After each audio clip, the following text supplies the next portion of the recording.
And also, Ivan, thank you so much for inviting me to say a few words of support. It's a great honor for me to do so. Also, Mr. Victor Radebe, I lost him. Thank you so much for explaining everything.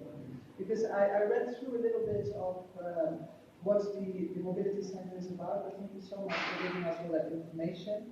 And it's also an honor for me to meet Mr. Samchala, if I pronounce it right, who's going to address us on behalf of the Premier.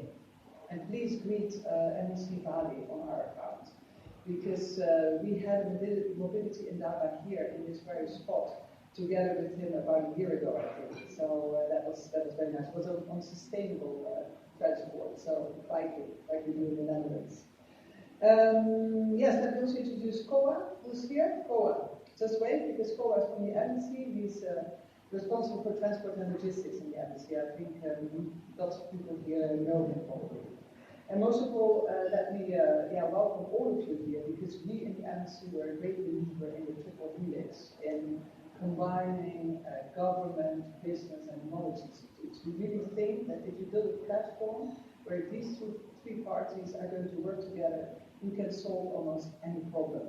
So that's why we are a big supporter of the Mobility Center.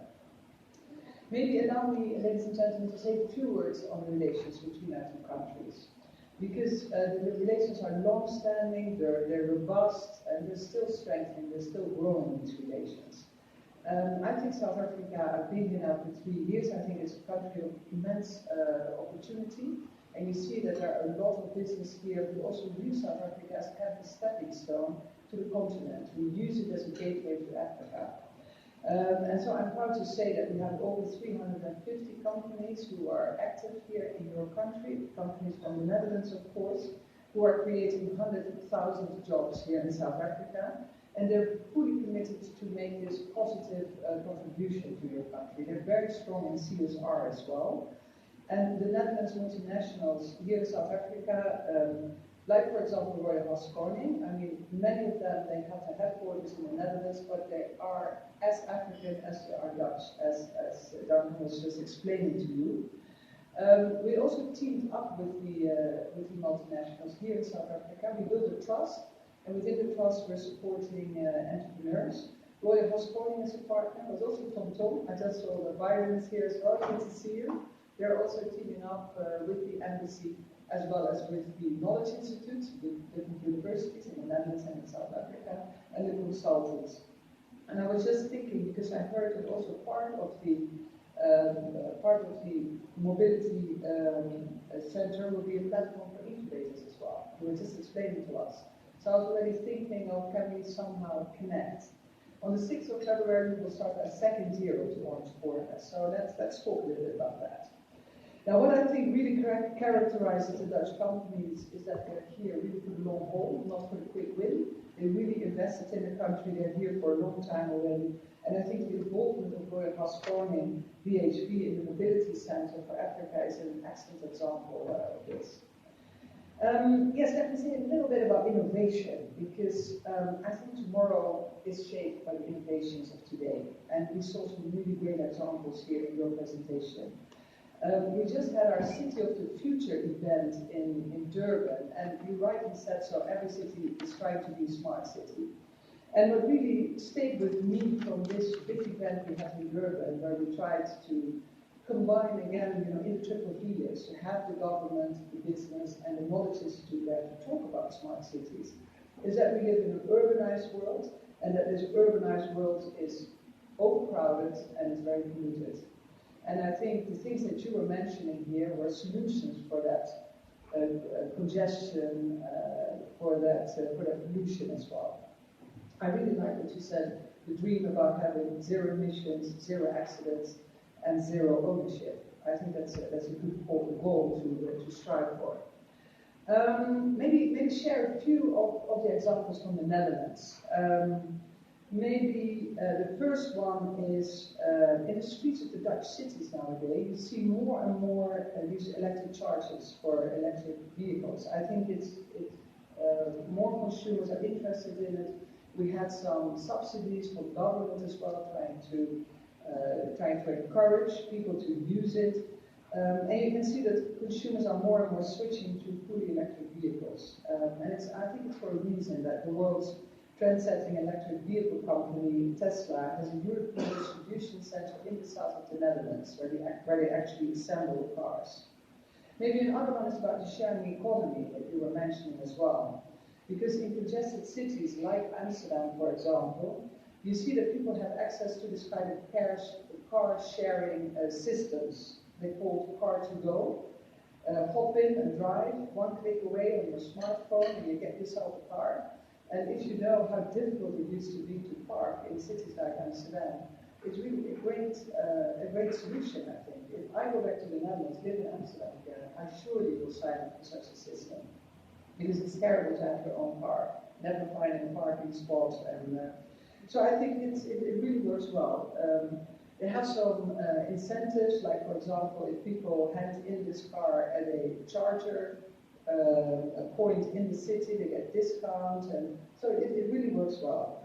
Maybe the third one is the truck platooning, that I thought was really intriguing. I heard about it for the first time this weekend, so I looked it up, but I thought it was really, really interesting. These platoons are comprised of different trucks, you know, they drive in a platoon, if I understood correctly, and they have the state-of-the-art driver support systems that communicate with each other.